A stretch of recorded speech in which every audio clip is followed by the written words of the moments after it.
Hello, it's November 14th, 2016. My name is Ed Kaplan, and I'm here interviewing Dick Larson. We'll get a more formal introduction in a moment, but for posterity, everyone should know that this interview is taking place just after one of the most shocking events in modern United States history. And I, of course, referred to the Patriots' loss yesterday to the Seattle Seahawks. Are you together enough, Dick, to go through with this? I'm still very traumatized. It might take me 2 or 3 weeks to recover. Okay.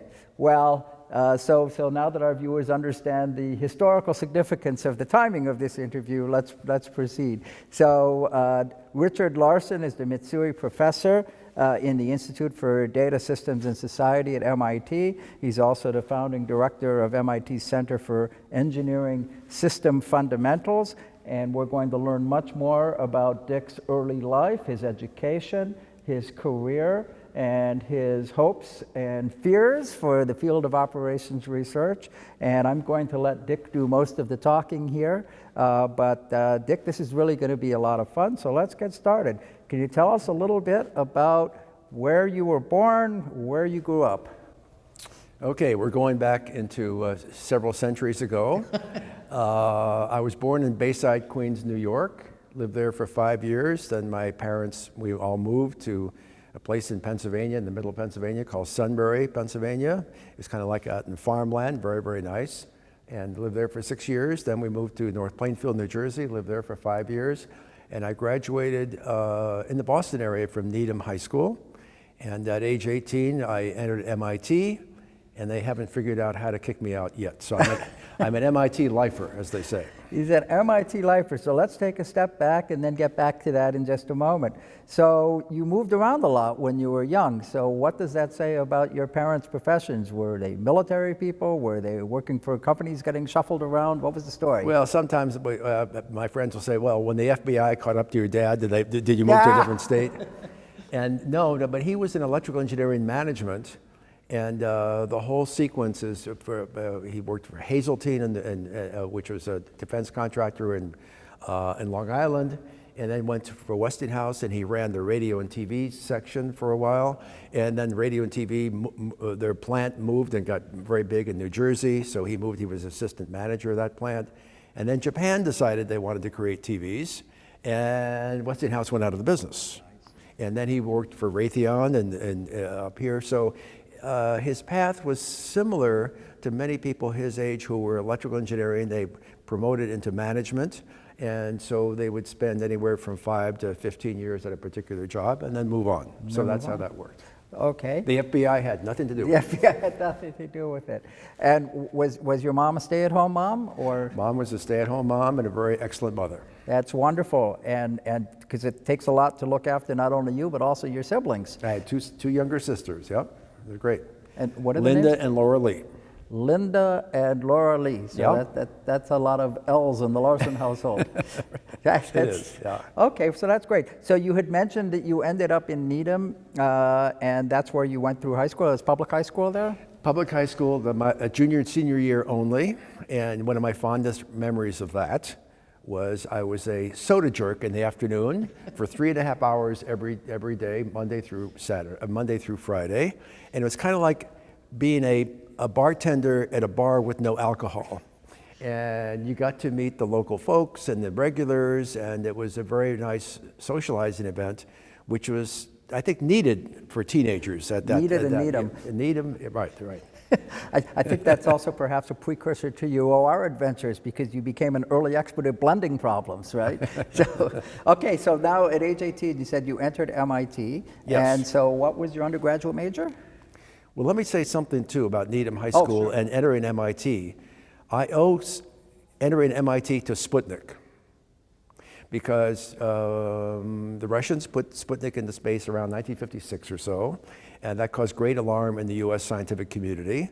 And they decided they needed to educate young people in terms of physics and science and engineering differently than the handbook kind of engineering they had before in World War II, where engineers were viewed as not so contributory as they should have been. And so MIT and Zacharias and some others created something called PSSE Physics. And I was in the first class that ever had PSSE Physics. I fell in love with it. I read 12 books during the summer to even get into the class at Needham High School. And because of that, they had the first ever PSSE physics test, the afternoon test. And I guess I did well enough in it to that's what probably got me into MIT. I see. So I owe Sputnik to get into MIT. And Zacharias and his others, physics professors at MIT, who created this new course and fundamental thinking about the physical world. So physics really turned you on then at an early age. Yeah, and if you think about operations research, maybe this is going forward in your interview, operations research in the late 30s and the early 40s was invented by physicists. So I view operations research as physics applied to the world in which we live in on a day-to-day basis. I view it as a branch of physics, not of mathematics. Very interesting. We will come back to that. But when you actually got to MIT as an undergraduate, so I was just going back to this, did you have a declared major at the time, or did you just sort of morph somewhere, morph into engineering? Well, I didn't really know what I wanted to do there, so I asked my fraternity brothers. I lived in a fraternity for 4 years, couldn't have gotten through MIT without the support of the upperclassmen in the fraternity. It was really, really great. And the self-learning that we did in small groups of our freshmen and sophomores. And I said, well, what do you do here if you don't know what you want to major in? And they said, Dick, the best major at MIT, for those who don't know what they want to major in, is electrical engineering. So I thought, well, my father would be proud of me if I did that. So that's how I got that. Interesting. Okay, so I wouldn't say it was by default, but it was really more through the encouragement of your support group than coming in and saying, I want to be an engineer. Absolutely. And it also wasn't the case that even in spite of the fact that you loved physics coming out, it wasn't clear to you that you wanted to be a physicist per se. Correct. Okay. So now, the year you actually arrived at MIT is what now, 1961 are we talking? 1961. 1961, okay.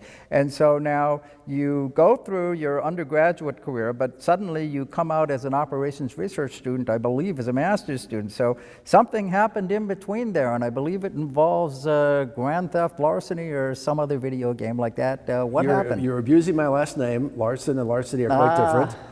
No, but what happened there is I took 4 years of electrical engineering. I did okay in it. I had a summer job creating circuits once for a major large company, and that was fun and interesting, and they implemented it across the country, but I didn't like the culture, so I said, I'm not going to do that again. The next summer I had a job at what now is called CSAIL at MIT. It was called Project Mac at the time. I was programming things for three-dimensional tic-tac-toe. And I didn't like the culture there because all my colleagues, when they were awake and when they were asleep, were uncorrelated with the rotation of the Earth.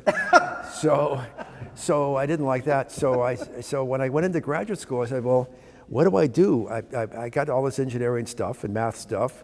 And so I went through the MIT bulletin, the catalog, and the only thing I couldn't dismiss was operations research. I didn't know what it was. I didn't understand what they were talking about, but I said I should try that because everything else I said I didn't want to do. And I fell in love with it. It's physics applied to the real world in which we live. So this was now, so 1965 is when 1965. And so I started as a master's student in operations research, and then a grand larceny occurred.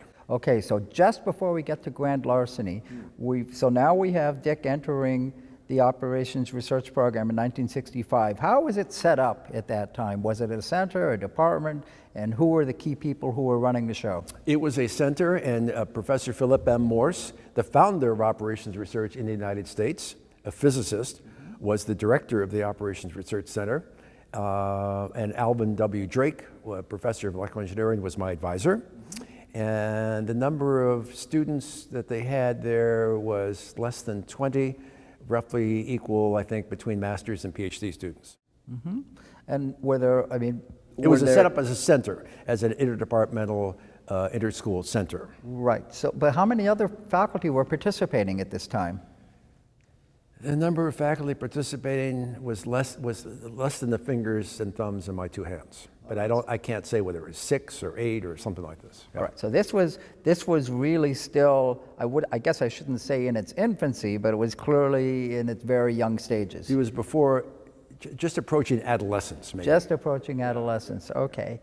All right. So now about this grand theft larceny, what happened, and what year are we in again? We're in that same year because about the same time I declared to be operations So research. 65 again, something like Yeah, that. in September. So right at the beginning of the fall semester, this thing happened to me. Eric Kosman, who was a fraternity brother of mine and a mentor, he was a physics professor at MIT. So you might say the two of us are really kind of weird here because we went to a mixer at our fraternity to see how the undergraduates were doing. You know, they brought in some young ladies from Wellesley and some other places. And Eric and I looked at each other and we said, there's no gender balance here. There are too many males, not enough females, and we want everyone to have a good time. You know, they would dance, there was music, etc. So we took Eric Kosman's sports car out to the Back Bay in Boston, and shall we say that we found two gender-balanced contributors to follow us in their car to follow us back to this place. And they were there for a while, but we were in the living room in the second floor, and they excused themselves, and they said, well, have a bio break or whatever, and they didn't come back. And eventually, we went downstairs. We saw their car driving away. And we thought, oh, they must have been bored with this party. At 2 o'clock in the morning, I got a phone call from the fraternity. I was there in my Back Bay apartment at the time. Dick, we think the two young ladies you brought here stole all the cash and credit cards and IDs that the other women left in the powder room. Oh, no. Oh, no. So I felt terrible. And so for the following 2 months, I learned everything I could do about solving crimes. I borrowed lots of books from the MIT library. I followed every lead that they gave us. One of them said they were a student at such and such a college in Boston. I went to the president's office there and said that one of your students left a very expensive gold watch at our party on Friday. If you could show me the pictures of your students, I could identify her and give her back her gold watch. So all of this stuff ended in never finding these people, but it got me very much involved with police, crime, criminology, and operations research. And so that's how I stumbled into policing and operations research. So this is interesting. At what point did it sort of gel on you, or maybe it wasn't just a sudden thing, maybe it was just a gradual transition, that what you were dealing with actually was a series of operational problems? Well, Professor Al Drake saw me walking down the hallway one day with 8 books under my arm. He says, Dick, what are those books? I said, well, they're all criminology books and policing. He said, what? And I had to explain the story to him. He says, okay, I'm registering you now for a 12-unit special studies course. You're going to do research in this, write me a report, and we're going to bring operations research into this. And I blame him, but I credit him. I mean, I blame it, I'm putting it in quotes, so he noticed that difference, that linkage, and from that came my master's thesis, my PhD thesis, Lanchester book? And things in Washington, D.C., all kinds of stuff. Wow. So just one more question on the linkage side. So I know that Al and others were involved in analysis of public systems at the time, and I'm wondering, was this adventure in policing really the first of these topics, or were there some other things going on trying to apply operations research to public sector systems before it had really turned into a thing? Yeah, well, Al Drake was very interested in public sector operations research, and he was a key editor in a book that came out from MIT Press around that time. So there's healthcare, policing, and a number of public sector things. But there's another Al in my life. I had 2 major early mentors, and that's Al Bloomstein. Sure. Is that later on in your questions, or should I get to that now? Go ahead. Yeah, so Al Bloomstein was then assigned. It turned out that there was a President's Commission on Law Enforcement and Administration of Justice. Can you just quickly remember, when was that? This was the summer of 1966. Summer of 1966. All right, so we're 5 years into MIT, 1 year into your master's program. Correct. And so the President's Crime Commission, as it was called, Lyndon Johnson's President Crime Commission, looked around. They had a commission. They had a subcommission on police, a subcommission on courts, on probation and corrections. They said, hey, we're in the 20th century. We should have a part of this science and technology. So they went to the Institute for Defense Analyses in Arlington, Virginia. Al Bloomstein was then a key researcher there of operations research. And so he agreed to sign up. So he had to staff it up. And he didn't know anybody with an operations research assistance background that had any knowledge of policing and criminal justice. So in desperation, he calls Philip Morse at MIT. He says, do you know of anybody? And they said, well, we just happen to have this young student here who's been involved with policing now for 9 months as a result of something he got involved in, without any details. And so therefore, I became the youngest member of the President's Crime Commission. Wow, okay. So what happened with the Crime Commission? Was it just a question of sort of sitting around and talking about stuff? Did you actually involve yourselves in actual analyses? We did a lot of analyses, wrote lots of reports, visited police departments and criminal justice agencies around the country, and I probably spent 2.5 to 3 years working with them part-time in the summertime, and then also part-time during the school year. How did the criminology people who were involved in this commission react to having someone from such a strong engineering background doing this kind of work? Did they understand what was going on, or did you just happen to have the right people on the commission? Well, our task force was science and technology. Okay. So, for instance, Saul Gass was a member of our task force. There you go. Yeah. So we had some pretty good operations researchers, a couple of physicists, systems analysis. So we operated in that domain, and then reporting to criminologists, we did that at separate meetings. Right. So we're going to go on with your life in OR and how that developed in the world, but I just wanted to stop for a second and ask a counterfactual question. Have you ever thought where you would have ended up or what you would have ended up doing if that grand theft hadn't occurred? If I knew who those two women were and if they were alive today, I'd take them out to dinner. Because they changed my life for the positive. And I reflected on that and I learned something. Mm-hmm. I thought, everything that happens in life happens for a reason. And a lot of things that happen you think originally are negative, you can turn into a positive. And a lot of my operations research career and the things I've done research in all stem from personal experiences. None as traumatic as that one, but some personal experiences I reflect on them and say, gee, that's really important. We haven't really considered that in operations research. Let's bring that into play here. Mm-hmm. So, if that hadn't happened, I don't know, maybe I'd be selling used cars right now somewhere. Who knows what I'd be doing.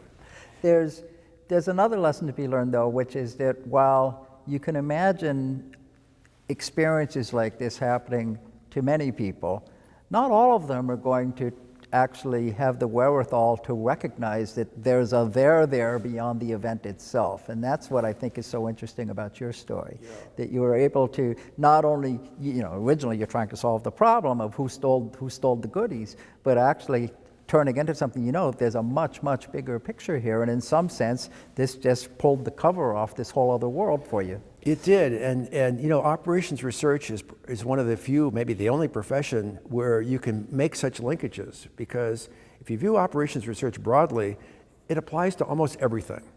And so therefore, there's always an operations research approach to a particular problem. And that's the beauty of it. So if you have a career in operations research, you're not 50 years on designing circuits, or you're not 50 years on creating the most efficient code for an optimization problem. You can spend 2 years on this, 5 years on that. You can multitask, so at any given time, you're working on 3 or 4 different things at the same time. And it's extremely exciting. I'm still just as excited about it today as I was when I started. So let's go back then to when you were heavily involved now as a PhD student. You're still working, I gather, with Al Drake in the Maine as your advisor. Al Drake and Al Bloomstein in DC. Yeah. And Al Bloomstein in DC. And were there others at MIT who were really part of this, or was that most of the guidance you were receiving? That's most of the guidance I was receiving. That was 90% of the guidance I was receiving. Had you already reached out and made links to some other, there were certainly some other operations researchers in the same generation with you, the Jan Chakins, Warren Walkers, some of the folks in New York City? Yeah, did that really come later? Yeah, that came in a little bit later, but with the New York City Rand Institute. Right. And that came, I think, in 1968 or so. So there's a transition there. Yeah, and by that time I had just about finishing my PhD thesis, which then resulted in a book called Urban Police Patrol Analysis. Right. And yeah, so that's how that all played out. Right, and Urban Police Patrol Analysis, 1972, MIT Press, youngest Lanchester Prize winner, I believe, to date for Inference. So that's one record which still stands, as far as I know. One question I have is that I remember Jan Chaikin wrote a review of that book in the New York Times, actually, in the book review, and you know, he was describing the problems you were working on, but he also mentioned it was chock full of mathematical equations. That was the one phrase that I remember. And actually, it is chock full of mathematical equations, because of course, when I was a beginning graduate student, that was one of the first books that I read. And what struck me was the trade-off between getting involved in the details of the problem and the rigors of analysis, because certainly you solved a lot of interesting problems, but you went beyond that. You would look at models like, you know, round-off errors and one-way streets and all sorts of things which really were beautiful problems in probability, beautiful problems in networks, but of course all motivated by the work that came out of policing. So I'm wondering if you could say something about the relationship between the application and the importance of the policing problems on the one hand, but also the feedback to developing new models and new methodology, which then went off and sort of had implications for all kinds of other things. Well, that's a It's a mouthful, that's a I know. long question. Yeah. On the one hand, I know I spent hundreds of hours in police departments, monitoring them, not monitoring them, but observing. Some of these were in the back seats of police patrol cars. I know we'd go by certain high crime areas and they thought, they nabbed that guy, they've arrested that one, that was a bad guy. And this was both in New York City and Boston area, but both police departments were very cooperative. And I also spent about half that time in dispatch centers where they would take in calls. 911 was not available yet, so they were like 7-digit phone calls. In New York City, I remember you had to know what section of the city you were in. They had more than 5. They had 7 different numbers to call police. If it's Manhattan, you had to know whether you're Manhattan North, Manhattan South, same about Brooklyn. And so I was there on day one when the first 911 situation was installed in New York City. And at that time, I was consultant for the New York City RAND Institute. But you know, as I did this and I looked at, I could figure out the spatial aspects, and so response times, and the police cars had to travel by the right angle metric or the Manhattan metric in Manhattan, or the spaghetti metric in Boston, you know. And you know what they say, they let all these cows out of the commons and they followed each one to create a street. And so I fell in love with geometrical probability. So I probably went a little bit overboard with some of the geometrical probability stuff because I found it beautiful mathematics, intuitively appealing, and sometimes giving surprising results. So you know, maybe I threw a lot of that into the Urban Police Patrol Analysis book. And yeah, about that time, the New York City RAND Institute was being formed because the RAND Corporation from California, which is one of the birthplaces of many techniques of operations research, was fantastic. Born, I guess, in the 1940s, late after World War II. RAND, I believe, stands for Research and Development. And it was funded initially by the Air Force, and still a lot of Air Force work there, but now they're much more general. And so for 7 years, the New York City RAND Institute operated out of New York City, and I was very privileged to play a major role in that. Mm-hmm. Mm-hmm. So actually, if I just go through the different techniques in the Urban Police Patrol Analysis book for a second, because I think it's really quite interesting. People, of course, will think of it as applications to policing, but you start with stochastic modeling and geometrical probability, as you mentioned. There's also networks. There's also optimization and dynamic programming. Maybe you could just say a few words about that. Yeah, well, dynamic programming is my favorite OR algorithm because it's so intuitive and so useful. And that dynamic programming can apply to, for instance, scheduling of dispatchers, to scheduling of police cars. And it's not one of these things where you have, you know, one objective function with, you know, 75 terms and then 200 linear constraints. It's very, very intuitive. And at that time, that's all you really needed for the kind of police applications I was looking for.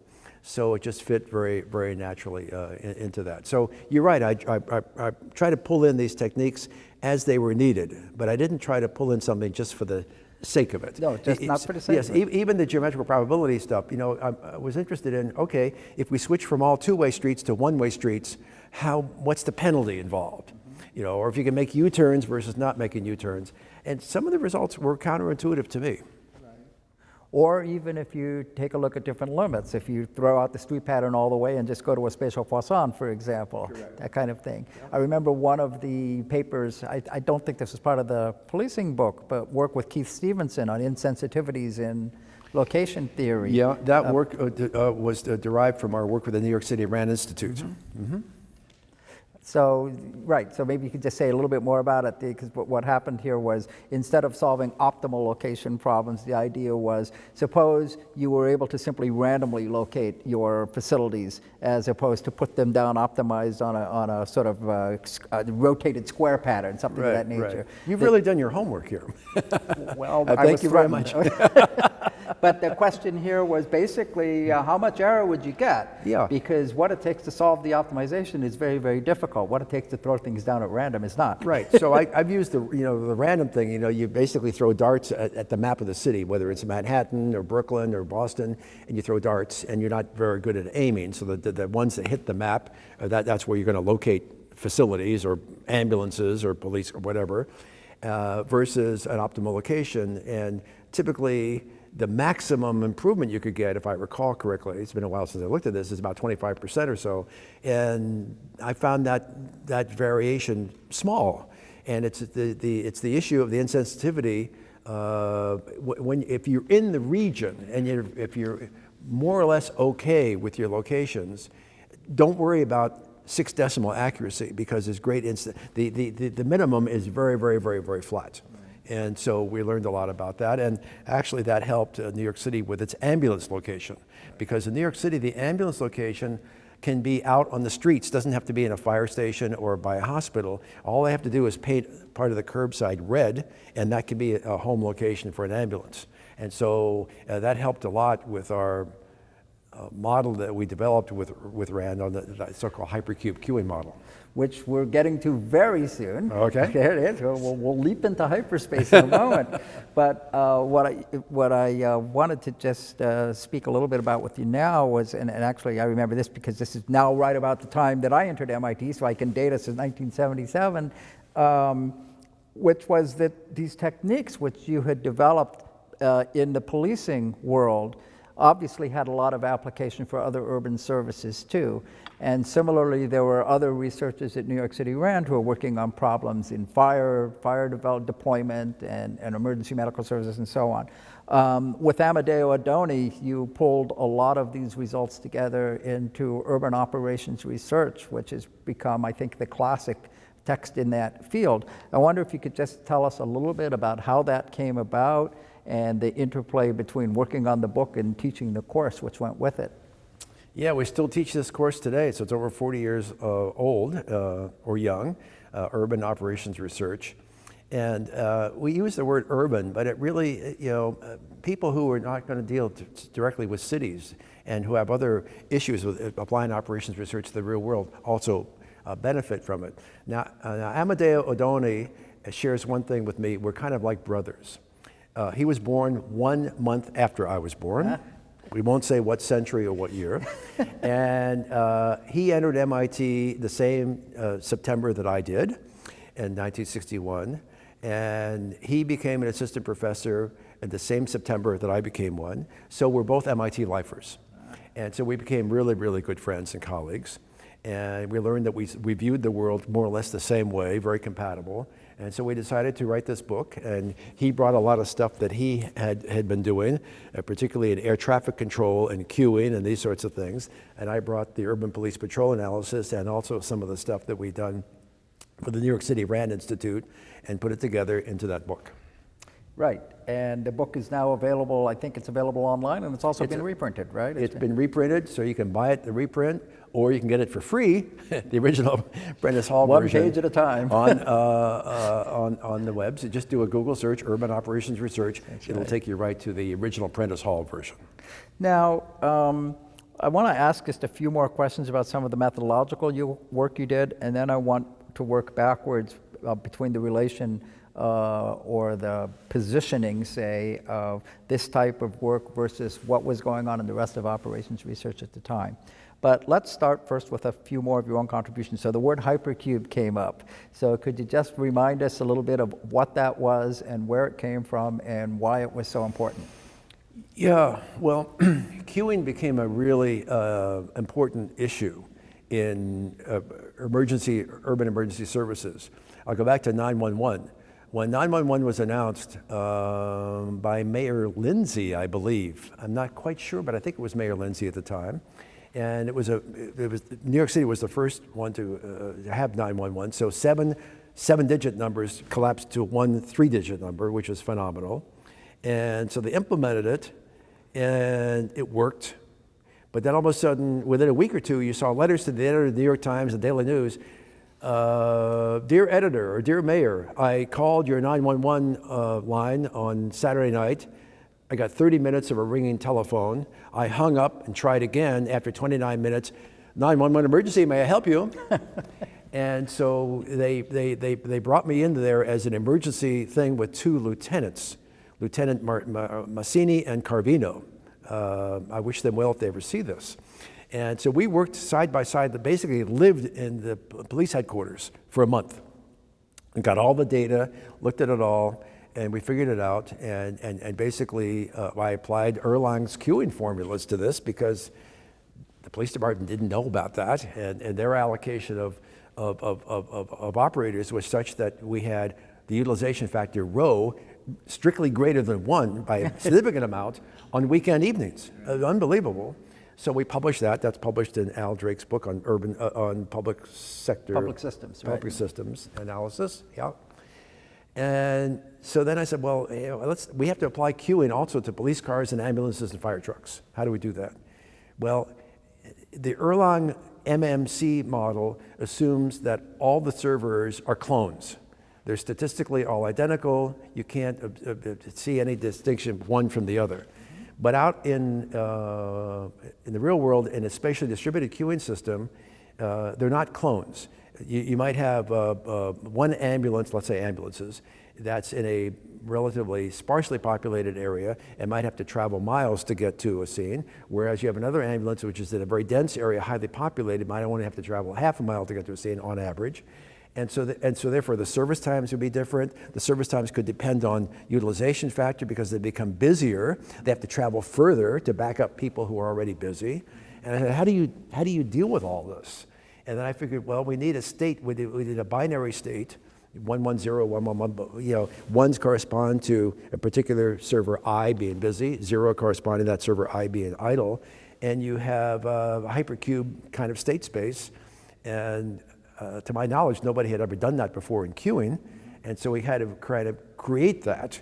Now you can imagine computers in the 70s, do Moore's law backwards for half a century, and the computers were, terrible. Slow. They're very, very slow. Well, I'm holding in my hand here 3 Cray room-size heat-generating supercomputers of the 1970s. Okay, so. There you go. So we created the hypercube queuing model. We actually programmed it up with all 2 to the n states, and it worked for n equals up to, I tested it at n equals 12.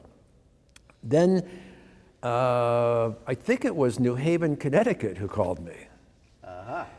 We'd like to use your hypercube queuing model, Professor Larson. Terrific. How many police cars do you have? Well, we have 42.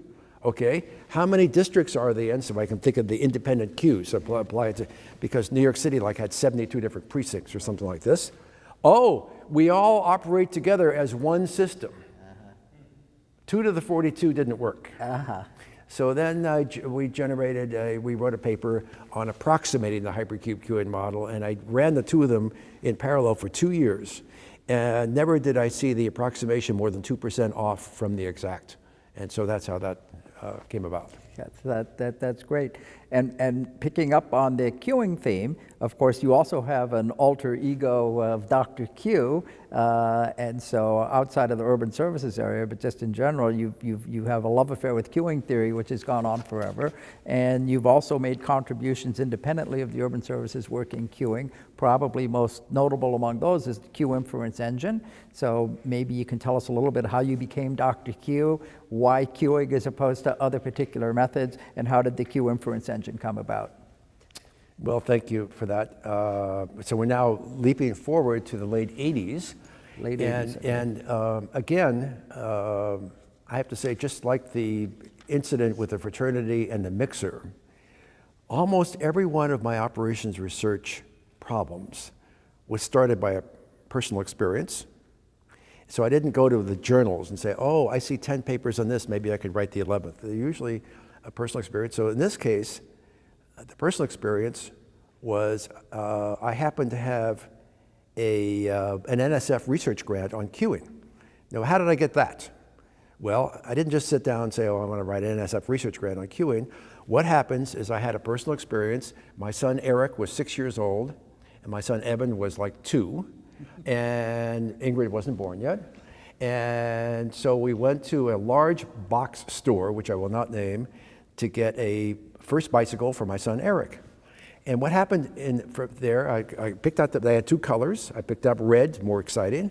I paid for it. They said, go back to the warehouse part there and give your ticket. Looked like a pari-mutuel betting window for a horse racing place.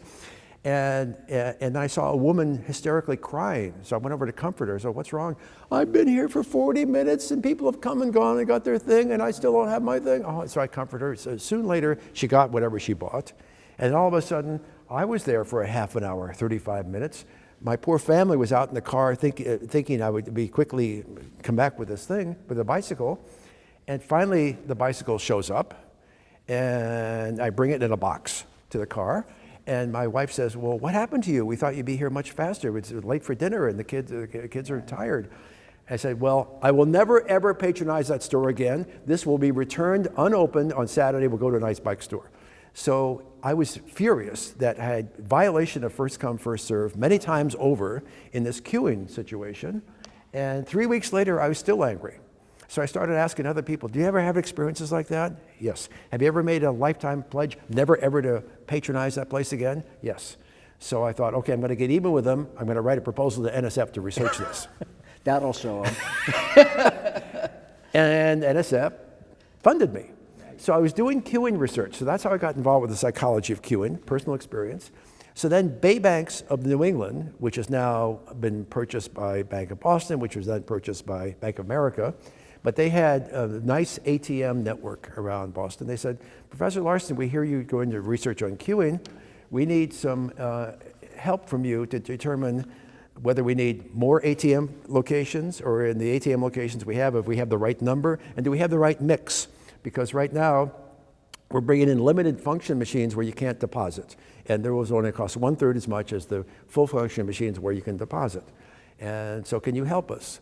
And so that's how that started. And I said, well, I need some data. You have to give me data, otherwise I don't know how to handle this. And then I didn't hear from them for 4 months. I forgot about it. 4 months later, a truck shows up and brings in like 4 old-fashioned paper computer printouts, put it on my desk. Each one of them was like this. And each one had like 200, each page had like 200 ATM transactions. And so I had thousands of ATM transactions. And I said, well, why did it take you 4 months? They hired interns to manually black ink out the ID number of the customers. I'm thinking, why couldn't they have programmed that and just did it special? But they didn't. So that gave rise to the Q Inference engine, because I looked at this, I was just going to write them a quick little report using Airlines formulas to show them how Airline applied to this, and that was it. And then all of a sudden I realized I can figure out by inspection which people were delayed in queue at an ATM and which ones were not. and how long the queue busy period was. Because when you put a card in the machine, and then when the card comes out, if there's somebody behind you, the next card goes in very quickly. If there's nobody behind you, when the card comes out, then there might be 5 minutes until the next card comes in. That person experienced no queuing delay, and the next 13 people in the busy period did it. So I could separate out by inspection the people who were delayed in queue and the busy periods. And then I thought, well, is there something more here then? Can I do something rather than Erlang's formulas? And I realized the order statistics apply to the Poisson process when during a particular period of time, n people showed up. But here we have a sequence of embedded constraints that the first person has to show up before the first customer left there, and the second, et cetera, et cetera. So you have a bunch of nested inequality constraints, and I just applied that, and the net result was the Q-inference engine, which when I programmed that up and ran it, was extremely accurate in terms of predicting the queue performance, not only of the population of people, but for each of the customers themselves. So we wrote up several papers about it, but one of them I said, when you get your bank statement every month in the mail, it's possible that a bank could actually say, oh, and here are your ATM queuing performance for this month as well. As far as I know, no bank has taken that up yet, but they could. That's really I'm sorry to be so long-winded on that, but again, I wanted to indicate how personal experiences can be brought into operations research. On-time performance for ATM machines. It's a great idea. I want to step back a little bit because all of the examples that you've talked about, they have been problem-driven. They've all been based on real experiences. None of them have involved off-the-shelf methodology. They've all involved new modeling and in some cases new mathematical insights just from working on this. Now, at the same time you're doing this, there's all the rest of what's going on in operations research. And I'm just wondering how you would, I don't want to say compare and contrast, but in some sense, how do you situate it? I mean, how, if you were going to divide the OR world up into 2 or 3 clusters, say, how did it look to you at the time you were doing the work? Well, I don't know if I actually asked myself that question, but I have been involved with Orsa first, where I was president once, and then Informs. And so I've been involved with the profession for my whole career. And, I noted it by the historians, this is before my time, that of the original members of Orsa in the 1950s, 50% of them were social scientists. And the rest were a combination of physicists, engineers, and mathematicians. And apparently within the first decade, the social scientists were pushed out and felt unwelcome. And my observation is that operations research as a profession, first of all, I believe it's the world's most important invisible profession, operations research, because we have so much that we can offer to the world in terms of improving things. The profession has become too insular, and we have too many folks in the profession. I don't know if this is getting to the answer to your question, but we have too many folks in the profession who just enjoy talking to each other. It's almost as if we speak our own language. Here we are at this convention, which has maybe 5,000 attendees. It's very impressive from all around the world. But, we publish in our journals. I think Informs has about, 15 journals, something like 14, that. yeah. 14, 15 journals, which are highly respected. But people who make decisions, congressmen, senators, voters, John Q, average American, or whatever, China or whatever, Russia, or whatever country, they don't read our journals. And so we really need to get the word out, particularly for things that are impactful in our day-to-day lives. And I wish more operations researchers would do that.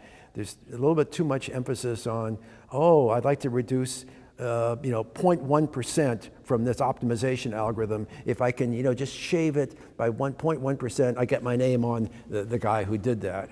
And, that might be worth 6 days of Moore's Law in the generation of computers, and really of no consequence in real life. So I'll just share one more thing. Sometimes I'm invited to go to universities and give inspirational talks to PhD students. And typically I might say toward the end of the talk, I said, well, okay, imagine you're launching your career now. You're going to choose some things to do research on. Obviously you want to publish your thesis. But when you get a chance to decide what your next research thing is going to be, would you rather write the 999th paper on a topic first formulated in 1948? Or would you rather write the first paper in an area that you formulate, realizing there's a probability there'll never be a second one? 90% of them prefer to write the 999th paper in a topic first identified in 1948. I find that very depressing. We operations researchers need to take risks. We need to take more risks because we are the world's most important and visible profession, and if we can apply OR in some out-of-the-box applications which are important to society, we can have major, major impacts.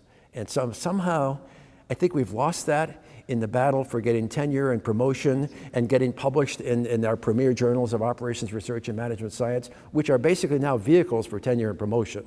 So somehow we need to change the objective function and the incentives and reward structures a little bit to be more outreaching. Right.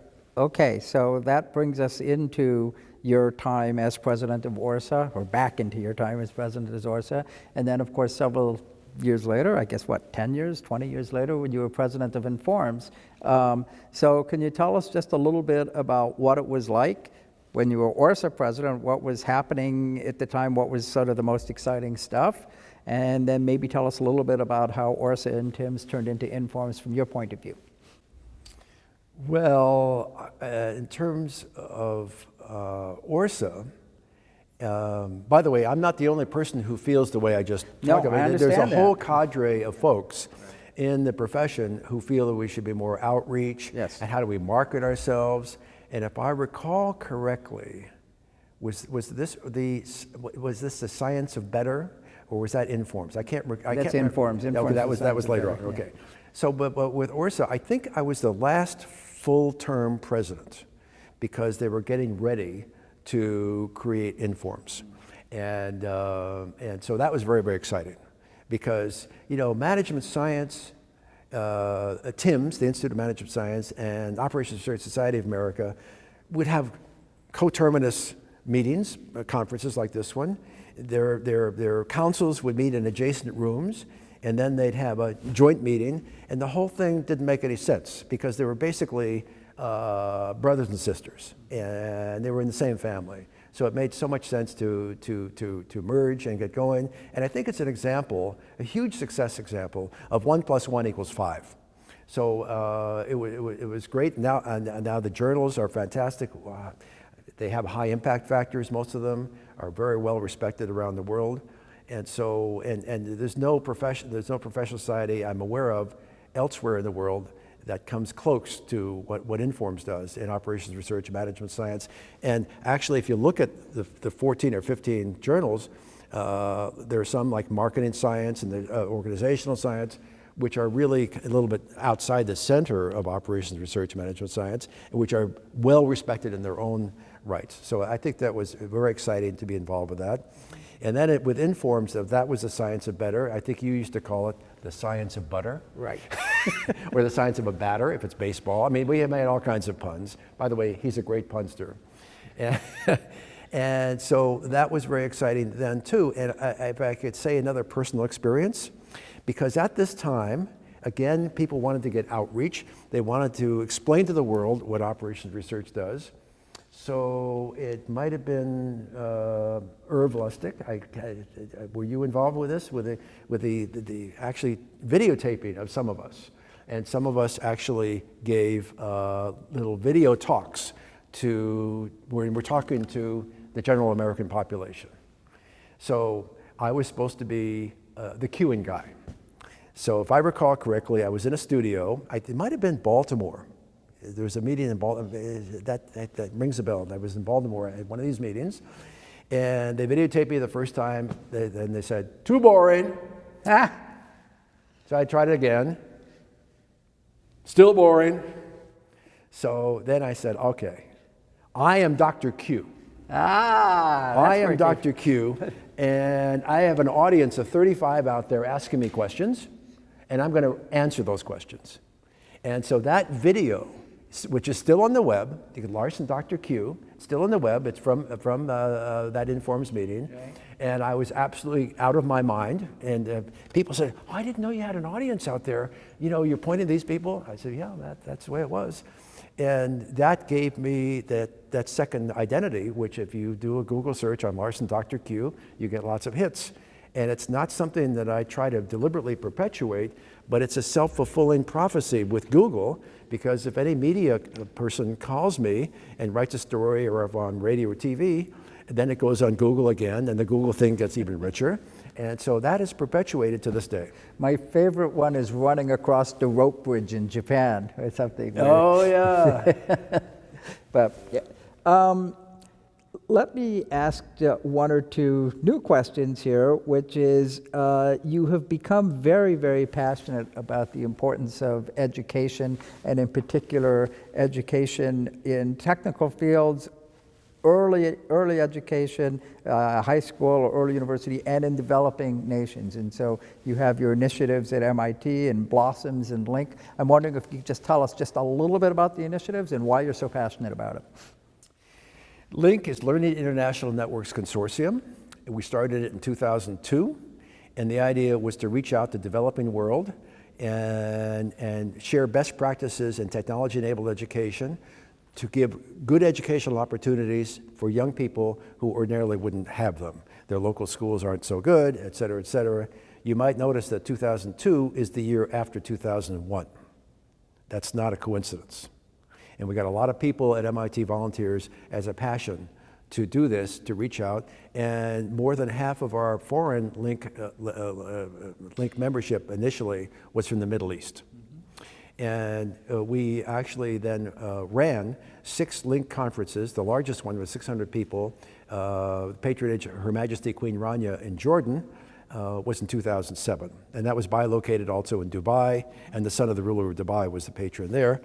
And so we now have, at a typical Link conference, we have 50 countries, 300 people come, and they share best practices in technology-enabled education focused on the developing world.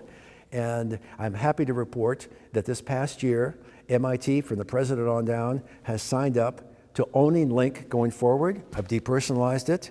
And in spring of this year, MIT ran the first Link conference, and they promised to offer a Link conference every other year in perpetuity, alternating between an MIT site and a foreign site. So we're very, very happy about that. In 2007 or 8, we started Blossoms, Blended Learning Open Source Science or Math Studies. That was Link's major initiative. We're now in year 9 of Blossoms. We have 11 country partners, 11 languages, and we're creating interactive videos to be shown by the teacher in high school math, science, and engineering classes, and from fundamental principles, and to create critical thinking skills, appreciation for other cultures, excitement about STEM careers, showing relevance of STEM in everyday lives, and because we get a lot of dropouts of young people who could really contribute to STEM. We get a lot of teenage dropouts, differentially females, and so I'm happy to say that more than half of our Blossoms, maybe about a half of our Blossoms lessons are done by females as role models, but they're excellent teachers. And we have students, we have professors, we have other workers. And so I'm very passionate about it. And I know we're just about running out of time, but I should say there's a huge opportunity for operations research in technology-enabled education. Huge. And so we're just getting into that right now. That's great. I do have just one or two more questions that I hope we can get through here. You are in a new position at MIT in the program, the Institute for, I got to remember what it is, Institute for Data Systems and Society. IDSS. IDSS, right? IDSS. Of course, before that, you were the director of the MIT Operations Research. I think you did multiple stints at that. 2 stints at that. That's multiple. Yeah. That's multiple, anyway. Of course, you have many children and grandchildren in the academic sense out there, many doctoral students, and okay. I'm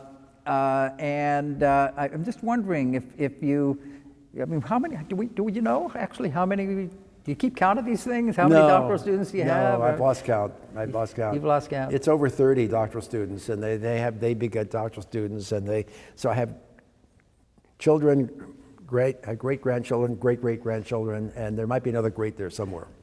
But they're all great.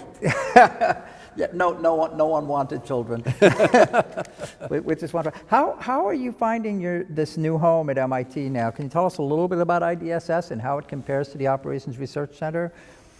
I think it's too young and too early. We're still in year one. We just entered the first doctoral cadre. There's no doctoral thesis selected yet, so it's still early.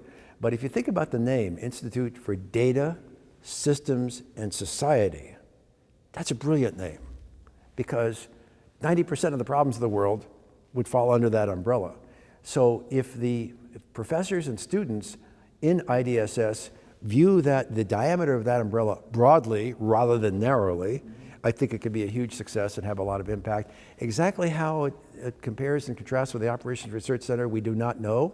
The initial design of it, where I wrote a 5-page memo proposing this design, included the Operations Research Center as part of it.